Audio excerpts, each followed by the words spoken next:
turn the presentation over now to Liz Margolis. Great, thanks, Andrew.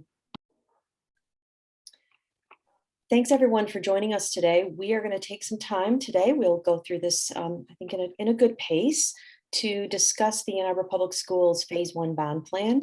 We will have the ability to do Q&As throughout this. And then at the end, we are going to talk about a thought exchange where we are going to ask a few questions. And if the participants can help us, that would be great, but we'll explain that at the end more.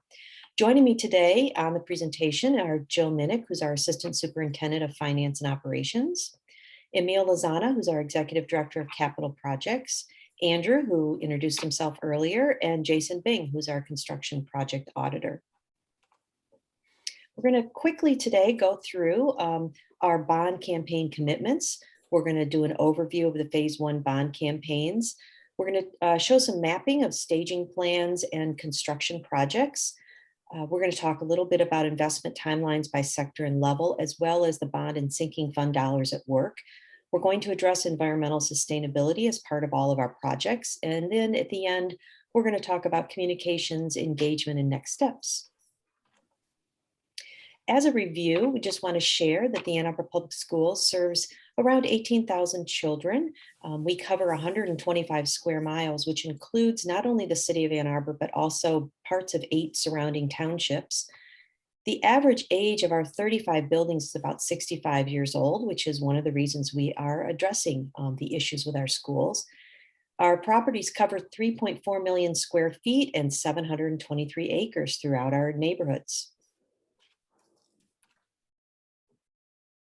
Our commitment in the Ann Arbor Public Schools is to have inclusiveness for all of our children, that our students perform at academically high levels, that we have very high performing teachers in our classrooms and our supports, that we have access to quality programs, and that we are supported by our parents and the community. We're going to review a little bit of our bond commitments that we made during our 2019 campaign. We had basically 4 areas during the campaign what we talked about as we prepare for the future of the Ann Arbor Public Schools. And those include our teaching and learning, the safety, health, and well-being, sustainability and environmentally responsible infrastructures, as well as efficient, effective, and support systems and services for the district. I'm not going to go into all of these in detail. This presentation is available on our website, so you can look more deeply into the key themes and supporting infrastructures. But under teaching and learning, just to add a few things, we want to support our key theme of supporting flexible and engaging learning environments that really promote collaboration, hands-on and inquiry-based learning. And then as part of our infrastructures to support that, we want to upgrade all of our classrooms with our lighting, the thermal, the acoustical, and the air quality environments to make them more ability to control them with our teachers and our users. And we're going to go into these a little bit more under our key themes, but let's move to the next one, please. Our goal of safety, health, and well-being. Again, some of the key themes you can see here: ensuring safe and secure schools, ensuring safe drinking water and quality air, which we have done a lot with prior to the pandemic and throughout the pandemic. And then we have our supporting infrastructures for all of our themes, such as securing our school entrances and installing monitoring devices on our exterior doors. Our next goal, it talks about sustainability and environmentally responsible infrastructures. And we are going to go into this a little more throughout the presentation. Some of the key themes talks about optimizing our learning environments based on best practices for stuff as artificial lighting, ensuring our fresh air is free from pollutants, and maintaining our classroom temperatures. And again, part of our infrastructure support is to renovate our classrooms with modern systems that really provide these types of environmentally responsible infrastructures. Another goal of the third of our 4 goals is efficient and effective support systems and services. And this is really about things that are integral in our classrooms, but also beyond that, such as our transportation replacement and renewal of our buses. So again, we want appropriate technology for our students, and we want to make sure that our teachers have utilization of that technology in their classrooms and the media centers. and then our structures that we are committing to in order to support this goal. And then I'm going to hand it over now to Mr. Lozano, who's going to talk a little bit about our phasing. Thank you, Ms. Margolis. If I'm going to dive into the bond plan, which the first 10 years of this plan was approved by the board in December, and I'm going to overview some of the rationale behind the plan and some of the key elements. Those include early construction projects at every school, summer construction projects, the construction of staging facilities, major construction projects, which are really the heart of this bond program, and then some of that other infrastructure that Liz mentioned, buses, technology, furnishings, and other equipment. So early projects at other schools are really designed to provide equitable access to amenities and programmatic elements at all of our schools. And those include such things as solar and other renewable energy sources, bringing air conditioning to all of our buildings. Only about 1/3 of our buildings are currently air conditioned, so bringing that to all of our buildings. Updating to energy efficient and controllable LED lighting, outdoor learning enhancements, music, science, and arts and athletics improvements, and paying attention to the needs for small group and special need learning spaces, as well as that basic infrastructure, buses, building management systems, roofing, paving, etc. Intermediate summer projects, these are two examples of that, one at Bryant on the bottom left, and then Pioneer High School cafeteria on the right. These are projects we can complete in the short summer recess. We get about 8 to 10 weeks in the summer to kind of tear everything apart and put it back together. We can get some work done, but it's limited how much we can accomplish in that short time frame. And we want to be careful when we're making improvements in the summer time frame that we're not investing heavily in things that will be renovated or replaced in a major project at a future date. Staging schools are a key part of the bond plan. Many of our schools require extensive work that we simply cannot complete in a summer recess or 2 summer recesses. And so the plan includes the construction of staging locations in each quadrant of the city, northeast, northwest, southeast, and southwest, where elementary and K-8 school populations can be relocated for a school year while their home school is undergoing either a replacement or a major renovation. And then once that is completed, they would move back to their renovated or the new school. Major projects, as I mentioned, are the heart of this program. And that's when we can do the deep work at a school and make it net zero energy ready, electric, sustainable, optimize the program for the learning models of the future. And some of our considerations as we look at a major project, will we replace or renovate or some combination of the two at a particular school? Some of the criteria we will be studying include academic program implications. Many of our buildings have been added on to over the years several times, and the adjacencies and the way the layout of the building is very cumbersome and not supportive of our academic programs. Of course, first costs, construction costs, as well as long-term operating costs, impacts on health, well-being, and universal access. Universal access being, Americans with Disability Act, and we have a number of buildings that are split level, and so it's a half a flight of stairs up to the first floor, and that causes for pretty cumbersome and inconvenient ramping systems for people with mobility challenges to get in and out of our buildings. And then environmental sustainability, including carbon implications of decisions we make in the bond program. In terms of which schools go first in the program, we have 3 major considerations. That's the capital needs, how much investment is needed in a building to keep it in an optimal condition. Matriculation, making sure that we don't disrupt students over and over again in their career at AAPS, and then housing development and our anticipated enrollment growth at different school locations. So we had a facilities condition assessment conducted by an outside architecture and engineering firm in 2018, and they identified the cost per square foot of investment needed at various schools. And you'll see the elementary schools on the left having the highest level of need, starting with Carpenter, Mitchell, and Dickin, well over $200 per square foot of investment needed over the next 10 years. That's followed by the need at the high schools. And then finally, the middle schools are in the best shape, still needing a lot of investment, but not as much as the high schools and the elementary schools. So that has putting that statistic or those needs together with our desire for minimizing disruption for students. The program begins with elementary schools where we do have the highest level of need, but so that those students at elementary are not again disrupted when they're in middle school, and recognizing the higher level of need at the high schools, the program jumps from elementary to middle to high school and then closes with the middle schools. Recognizing that this makes middle schools quite late in the bond investment. This is a 20-year capital program. We don't get all the money all at once, and it's not feasible for us to do all the work at once.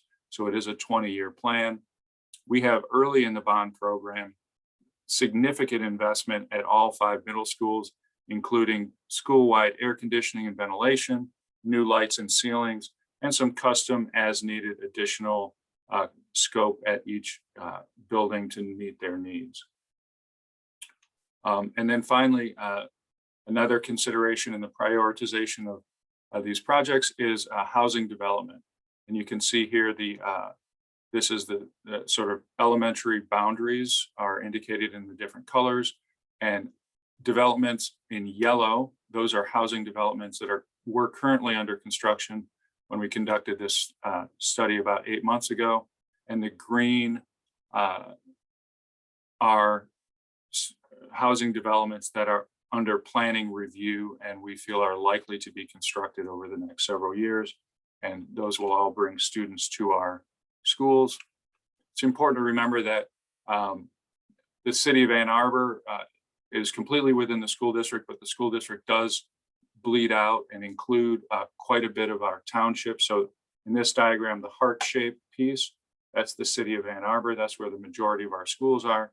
But we do get enrollment from places like the Jackson Road corridor, the Ann Arbor-Saline corridor, out Ellsworth and southeast, as well as the Plymouth Road corridor, all feed into our schools inside the city of Ann Arbor. And we're going to zoom inside of this black box here to look at our staging plan. So again, many of our schools need so much work that we can't complete the work while they are occupied. And so you'll see these circles are staging locations, and then the little diagram with the numbers, those are the schools that will go through those staging locations. So looking at the southeast sector, we will be constructing a new Mitchell school on the existing Mitchell campus while the existing Mitchell school remains occupied. There's enough space to do that. Then once the new Mitchell school is completed, the Mitchell school population will move to their new school, and the old or the current Mitchell school will serve as a staging location, first for Burns Park, and then for Angel and Pittsfield, and finally Pattongill will cycle through the current Mitchell school. You see the same diagram in the northeast, the northwest, and the southwest sectors. And putting that all together, it looks something like this, and we'll zoom into these, and this is all available on the website. But the first 10 years, the section in color here was approved by the board, and the next 10 years or 8 years, 9 years in gray are planned but not currently approved all the way. And you'll see some of those early projects like air conditioning, lighting, outdoor learning enhancements. Those are these lighter yellow and green boxes at the various schools. Here is the dark blue is the new construction of the new Mitchell. And then these other blues are schools that are receiving major projects and phasing through the new Mitchell school.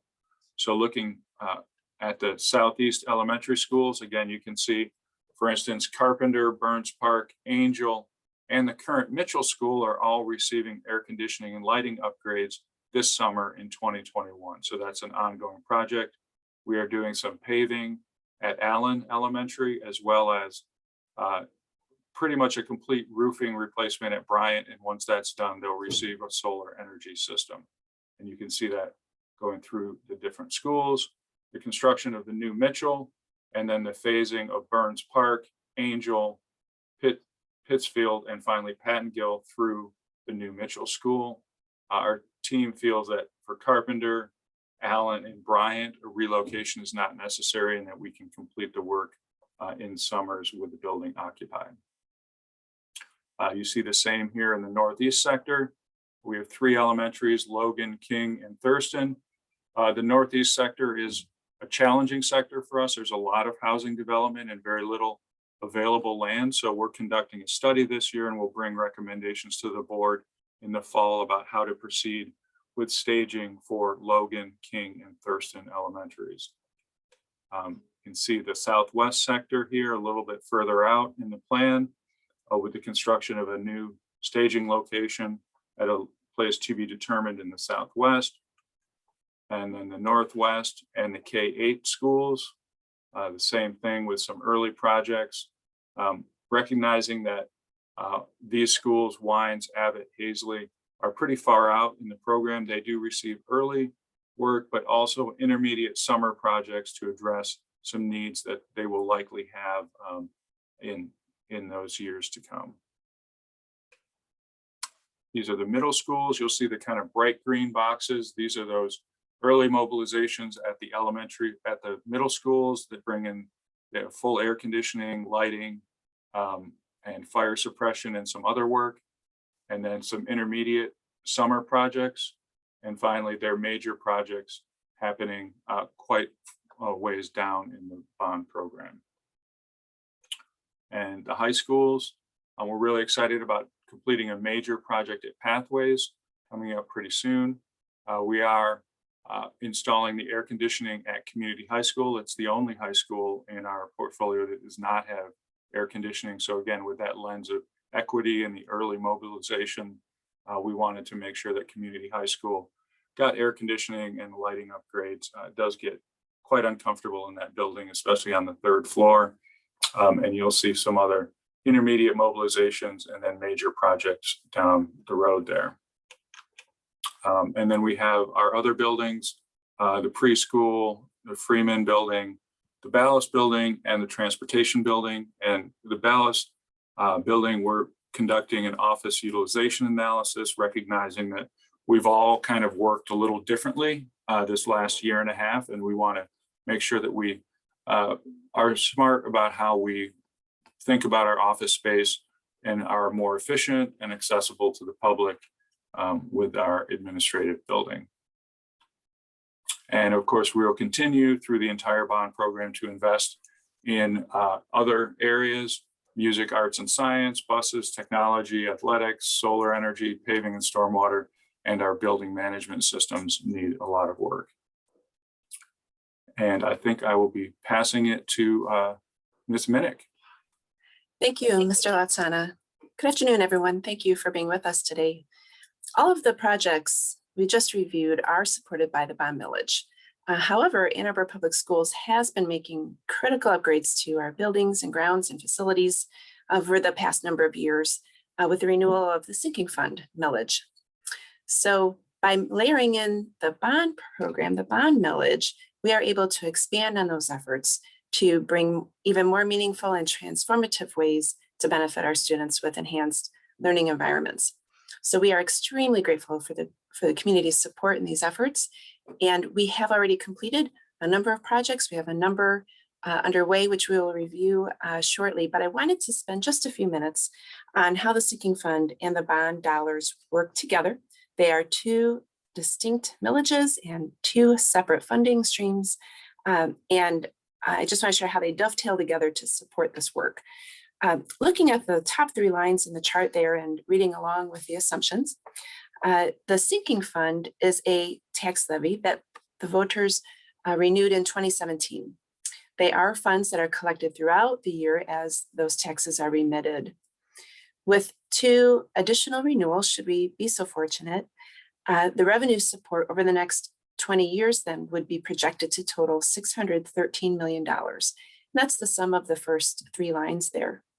And the next, continuing down, the 2019 bond was approved by the voters in 2019, which allows the district to issue bonds. And bonds are debt instruments. The district literally sells bonds on the open market, and we use those proceeds to fund the projects.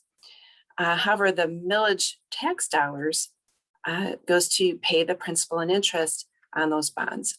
So we do not receive all of the funds at once, only when we issue bonds. And the district is only allowed to carry so much debt at a time, so we can't sell all of the bonds at once. We have to pay down the debt and reissue bonds, pay down the debt, reissue bonds. So we intend to do that 4 times. The first bonds were issued in 2020, and we anticipate doing that again in 2022, 2025, and 2029. And the total proceeds from those 4 issuances of bonds will total $1 billion. The district will continue to utilize the sinking fund for routine building and infrastructure repairs and replacements, and that will average about $8 million per year, or a total of $160 million over the course of the 20 years. So by layering in the sinking fund and the bond dollars in a strategic way, we anticipate being able to invest $1.45 billion in these projects over the course of the 20 years. Just one last note, which I think is important. I want to emphasize that state statute prohibits bond proceeds to be used for salaries, benefits, routine, maintenance, preventive type maintenance costs, or any other school district operating expense. And further, the sinking fund rules prohibit us from using those funds for any types of equipment. So we cannot use sinking fund dollars for student desks or school buses, food service equipment, things like that. So because of those rules, the bond dollars, as well as the sinking fund, those expenditures are audited every year by external auditors and reported to the state of Michigan. So enough on finances. I will turn it over to Mr. Bing, who will review our recent projects and the ones that are underway and still to come. Right. Mr. Bing. Thank you, Ms. Minnick, and good afternoon, everyone. The capital projects team is excited to get to work on the bond plan, but we're also proud of the work we've started here through the sinking fund. We've made some significant investments to create healthy environments for students and staff. And some of these investments include adding over 200 filtered water bottle filling stations, hands-free and touchless operation improvements, enhanced ventilation and filtration upgrades to our HVAC equipment to improve air quality. We've made critical infrastructure upgrades to our building management systems, our parking lots, stormwater system improvements. We've replaced synthetic turf fields and running tracks at each of our major high schools. We've added modular classrooms when necessary, and we've made some significant investments to classroom environments at Bryant and Pattengale Elementaries over the last couple of years. In each of these projects, and those not necessarily shown on the screen here, we've had a particular eye towards environmental sustainability and integrating those measures into our projects. I'll highlight a couple of those here in the next couple slides. So I mentioned we've worked to improve the health and comfort of classrooms at Bryant and Pattengale Elementary Schools. At Bryant Elementary School, we added high efficiency LEDs. We increased access to daylight and created views to nature. We also enhanced user and building automation controls to improve the overall performance of the facility. Over the past summer and fall, we've added 4 new electric buses and the charging infrastructure to support those. This project was funded in large part from EAGLE and the VW settlement funds and the DT pilot program. We're hoping to learn a bit from the pilot program and maybe catch a glimpse of the future of clean energy transportation for AAPS. And one of my favorite programs is the rooftop solar array program. We're following major rooftop replacement and investment with rooftop solar arrays. So by the end of 2021, we'll have installed large-scale arrays at Pattengale Elementary, Hazley, A2 STEAM, Forsyth Middle, Huron High, and Bryant Elementary Schools. So will add nearly 1 megawatt of rooftop solar capacity, and the energy generated from those systems will offset carbon emissions equivalent to approximately 160 homes annual electricity usage. And we're excited because we have much more to come. And this gets us into bond plan implementation. So this year, as Mr. Lautzana described in his presentation, early work begins in 2021. So Angel, Burns Park, Carpenter, Dickin, Lakewood, and Mitchell Elementary schools will all receive new air conditioning, dimmable LED lighting, enhanced controls, and some cosmetic improvements to both ceilings and windows. And we're making significant investments to HVAC equipment, both heating and cooling at Scarlett Middle and Tappan Middle Schools and Community High School. And we're also replacing lighting there with dimmable LED lighting, enhanced HVAC lighting controls, wholesale ceiling replacements, and additional investments on a custom as needed basis. And we're following those AC and lighting projects with more work next year, 2022. We'll visit 5 more elementary schools: Allen, Ba, Eber White, Pittsfield, Wines, Clegg and Forsyth Middle School, and Pioneer High School. 2023, we'll tackle the K-8s, Ann Arbor Open and A2 STEAM, Lawton Elementary in Thurston, and Slauson Middle School. And we'll wrap up our AC and lighting project work in 2024 at Abbott, Hazley, King, Logan, and Huron High School. Our major projects then are set to break ground in 2022. These are the projects as outlined in Mr. Lautzana's presentation. We begin at Pathways to Success in 2022. We follow that with the groundbreaking at New Mitchell Elementary School, which creates our first staging school in 2023, which will then allow us to begin major projects at Burns Park and Dickin Elementary Schools in 2024. And Angel, Carpenter, Lakewood, Logan, and this new Southwest Staging School will all break ground in 2025. One of the things that I appreciate the most about this work and AAPS is the commitment to environmental sustainability. And the bond plan commitments really build upon the board policy that was adopted in December of 2018, Board Policy 8000, whereas the Ann Arbor Public Schools recognizes that climate change is real, increasing, caused by human activity, and the district supports the prioritization of environmental sustainability education, developing student leaders, maintaining efficient district buildings and grounds, and enhancing partnerships in the community. Some of the key themes and areas of consideration for environmental sustainability in the AAPS 2019 bond include human-centric design, maximizing the health and well-being of our students and staff, net zero energy ready design, considering both the embodied and operational carbon, utilizing tools such as life cycle analysis and environmental product declarations and evaluating our design decisions, and ultimately developing an AAPS specific sustainable design guideline with the advisement of the Environmental Sustainability Task Force. Human-centric design is one of the components that's essential, we believe, to meeting the core mission of the district. There's a growing body of research that connects improved student health and academic environments with improved cognitive function and ultimately better performance in the classroom. There's a number of environmental factors that influence these student outcomes, and you might think back to your own academic experience and remember a particularly noisy classroom. Maybe you heard a rattling fan in the distance or just a humming sound from an indescribable location that just created too many distractions, or perhaps you were stuck next to a particularly cold, drafty window in a Michigan winter. But what we know now through this research is that those kind of anecdotal impacts are validated in how students hear, breathe, see, feel, ultimately affect how they think and learn. And by utilizing performance benchmarks and targets, we can give our students the best opportunity to succeed. And one of the cornerstones then of our bond plan and charting a course to charting a course to carbon neutrality is the integration of net zero energy and zero energy ready design principles.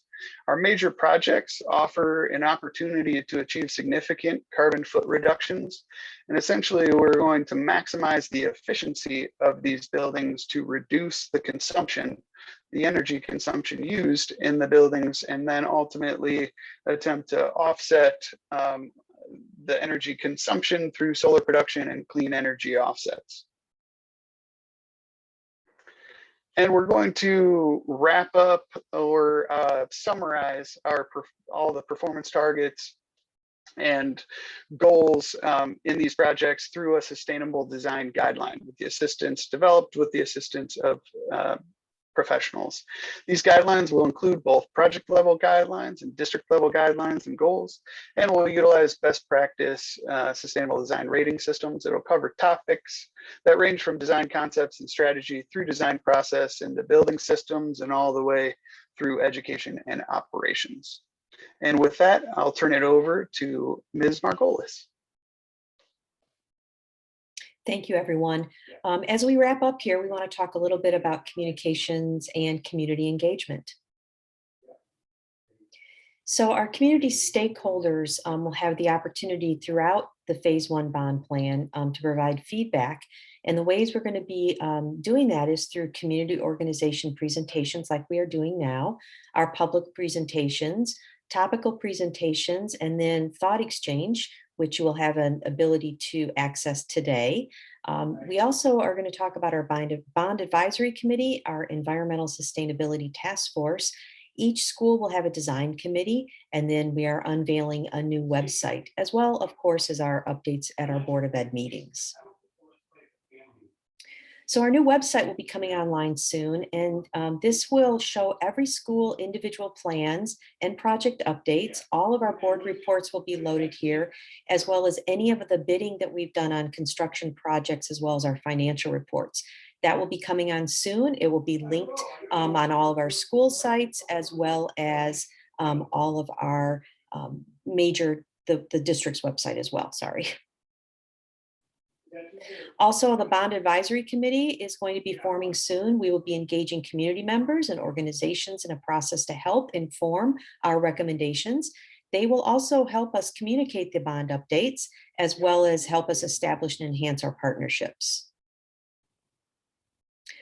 So as well as that Bond Advisory Committee, we will also be forming school design committees for each of our schools. So as the major projects come to the schools over this course of the 20 years, the committees will be established to review the projects and administrators, faculty and staff, students, parents, and community members. So where are we at and what are our next steps? You can see the check marks on this list are things that we have already accomplished. And then when you get into the January through June 2021, we are now in the stage of updating our community and looking for feedback, as well as beginning to form our bond advisory committee will be coming online quickly. In the summer and fall of this year, we'll be looking for more feedback as we report to the board, and then our bond advisory committee meetings will begin.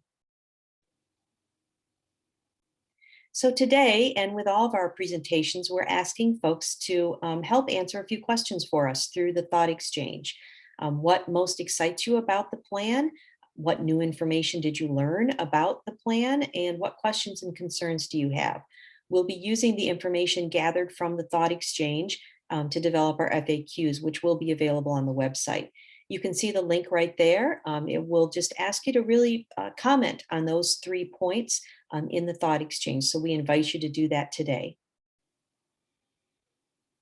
That is the end of our presentation. We hope that you found it useful, and we welcome any kinds of questions you may have now through the Q&A on the bottom of your screen, and to also visit the thought exchange that Andrew has pulled up again.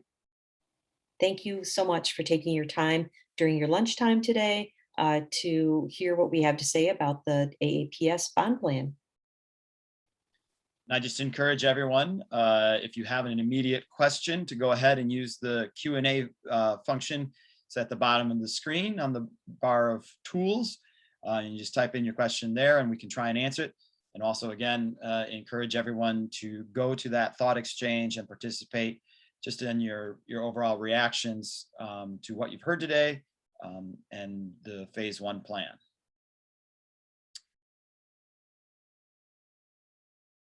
So we'll give a little bit of time here if you have any questions to enter them in the Q&A.